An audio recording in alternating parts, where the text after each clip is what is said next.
அன்னை பார்வதி தேவி இங்கு தவம் இருந்ததன் காரணமா மலைகள் எல்லாத்திலையுமே உயர்வான மலை அப்படின்ற பொருள்பட பர்வதமலை அப்படின்னு பேர் வந்ததாகவும் சொல்றாங்க. அதாவது பர்வதம் அப்படின்னா மலை அப்படின்னும், மலைகளுக்கெல்லாம் மேலான மலை அப்படின்ற சிறப்பும் பர்வதமலைக்கு உண்டு அப்படின்னு சொல்றாங்க.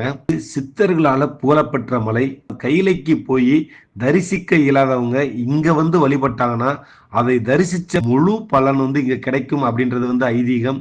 இந்த பர்வதமலைக்கு நவீனமலை, தென்கைலாயம், திரிசூலகிரி, சஞ்சீவிகிரி, பர்வதகிரி, கந்தமலை, மல்லிகார்ஜுன மலை அப்படின்ற பெயர்கள்லாம் இருக்கு.